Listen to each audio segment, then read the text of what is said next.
Parallel भी नहीं हो इंटरसेक्ट भी ना करे, ये हो सकता है क्या? कोई भी लाइन ना पैरेलल हो ना इंटरसेक्ट करे, ऐसा हो सकता है? तुम्हें लगता है ऐसा? नहीं हो सकता है? हो सकता है। ऐसा हो सकता है कि एक लाइन, अच्छा, परपेंडिकुलर लाइन है तो क्या होगा, तो भी इंटरसेक्ट करती है? इंटरसेक्ट तो करती है ना परपेंडिकुलर।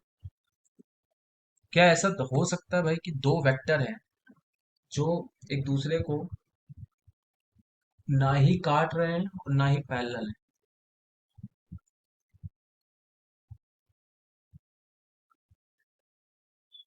कैसे हो सकता है तो? लाइंस में हो सकता है, लाइंस, लाइंस मूव नहीं करती।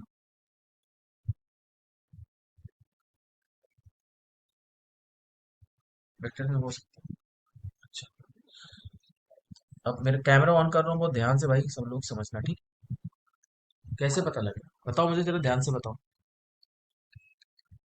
ये एक लाइन है, ठीक है? तो कहाँ, सुनना है ध्यान से। ये एक लाइन है, लाइन नंबर वन। आज की क्लास सबसे महत्वपूर्ण क्लास है, ध्यान से समझना। ये भाई एक लाइन है,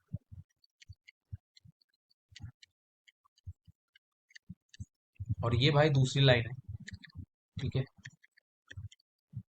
ये एक दूसरी लाइन,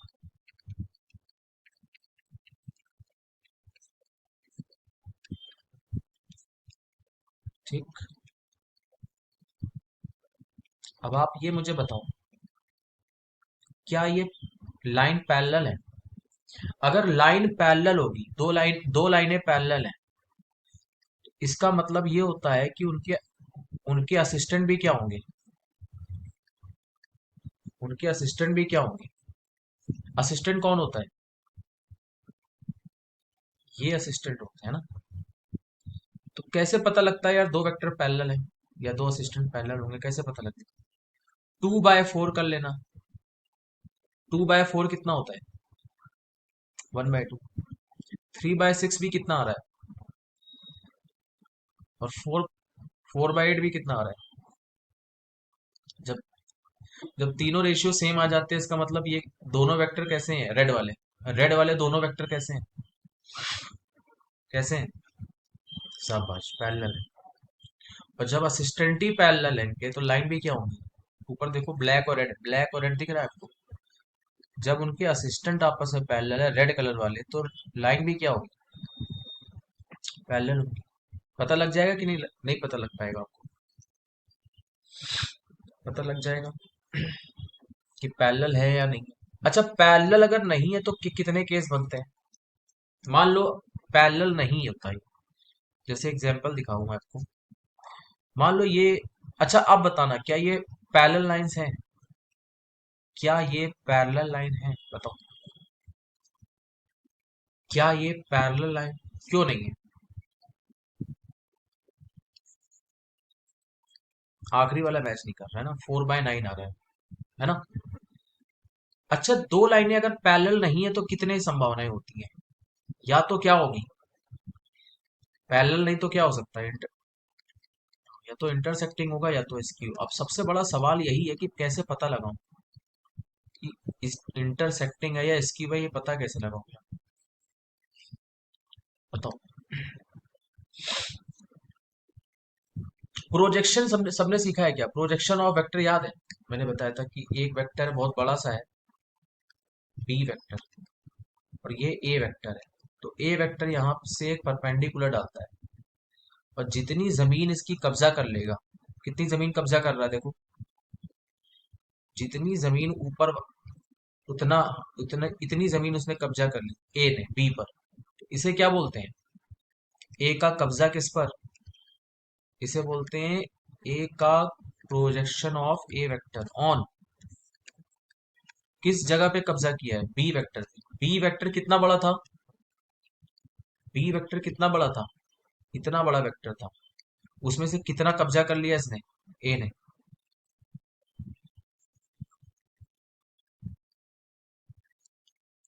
हाँ, तो ये लंबाई कितनी कैसे निकालते हो आप? ये लंबाई कैसे पता लगेगा कि लंबाई कितनी है? जी, जो वेक्टर कब्जा कर रहा है और जिस पर कब्जा हो रहा है, उनका डॉट कर दो। और जो आदमी नीचे था, नीचे किसकी जमीन है? बी की, उसकी लंबाई। तो ये लंबाई अपने को मिल जाएगी, काली जो डार्क बोल्ड कलर में ब्लैक कलर की दिख रही है। इसे बोलते हैं projection of A. A vector ने प्रोजेक्शन कर दिया, मतलब कब्जा कर लिया किस पर? बी पर। पूरी जमीन कब्जा नहीं करेगा, पूरी जमीन तो इतनी है, थोड़ी जमीन कब्जा हो जाती है, इतनी जमीन। कैसे पता लगता है? जो कब्जा करने वाला है, जिस पर कब्जा हो रहा है, दोनों का डॉट कर देना।